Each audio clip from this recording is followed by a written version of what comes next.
Hey YouTube, I played some more Pro Ladder games with the Curse deck today, and it went much better than yesterday. I'm currently 20-9 on the Pro Ladder, which is around a 70% win rate. We're going to go over a game against what feels to me like the boogeyman of the format, Consume Monsters. The more I play this matchup, the worse it seems. Caretaker and Catacan are so powerful against my deck. Even when I have answers for their neckers, I can still just be overpowered by their golds and silvers that benefit so much from the plan that my deck is trying to employ. This last mulligan seems wrong in hindsight. This was the last game that I played on the day, and in most of my games I'm sending back Harpooner, because in most matchups I have more valuable cards to find. Against monsters though, both the movement and the roast stack punish are very relevant effects. I could lead on either Raging Berserker or Herald. If I won the coin flip, I'd be much more tempted to lead on Herald so I can abuse tempo. Losing the coin flip though, immediate tempo is less important. Typically in round 1, my Necker opponent wants to establish a Necker and Necker Warrior it, which is incredibly low tempo and easy to abuse. If you lead on Herald, if they choose to just play a Necker on their turn, you can croc immediately for approximately 1,000,000 points, and just pass no matter what they do. This line is kinda cool here, even losing the coin flip, as it denies our round 1 Necker Warrior. If I lead on Herald and he plays Necker, I croc. He ideally wants to pass immediately, but if he does, I get to coral and muzzle his second and third Neckers, because I get to go first in the second round. If he plays Necker Warrior, I just pass and either win on even, or he has to play 2 or even 3 more cards to take the round. Anyway, the decision ends up not mattering, and he just passes. Now that he can't pass anymore, this line looks even crazier. Unfortunately for us though, he has a huge tempo play in Toad Prince to sort of even things out. I'm up 14, this is my pass. I have no idea why I'm not taking it. This fog is fine, but Grimace puts himself into the grave for a store. I don't need to extend the round. All my reses will be live in round 3. Now that I've committed though, I have to keep playing. I have a lot of points with these Marauders that I don't want to bring into round 3, and this fog is ticking. The situation still seems fine for me. This Archgriffin though is where things start going downhill. He takes the Battle Maiden target from my graveyard, and clears the only reason that I'm still in this round. I'd want to pass here, and it seems like it might still be correct. It's rough though.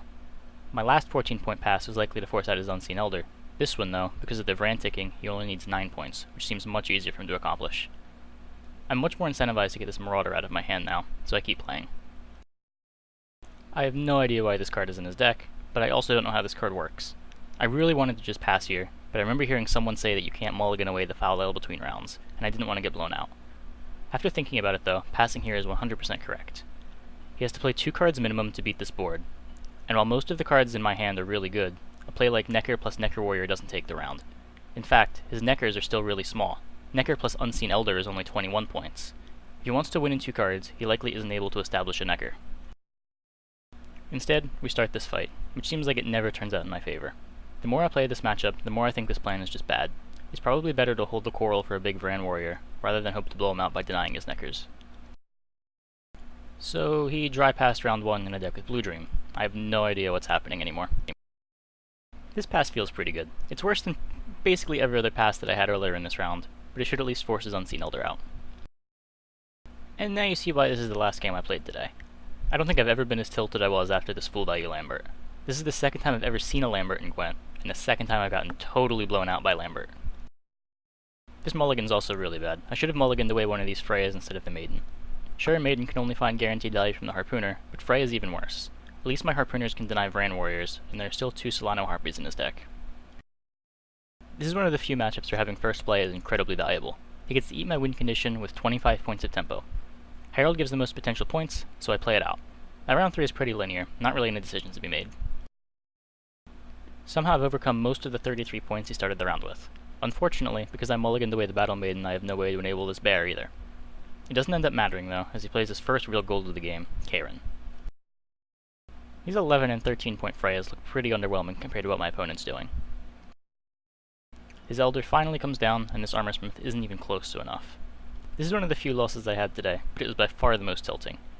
Even if I took one of the good passes I had in round 2, I don't think I'm favored to win the game.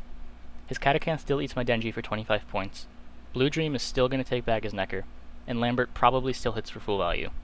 As far as other matchups go, Spies is no problem, Reveal is free, and I won all of the mirrors that I played today. Unfortunately, this Monsters deck is just so good against what I'm trying to do. I'll play more games tonight. Thankfully, the Monsters deck is less popular than all the decks that I'm very positive against. Until next time.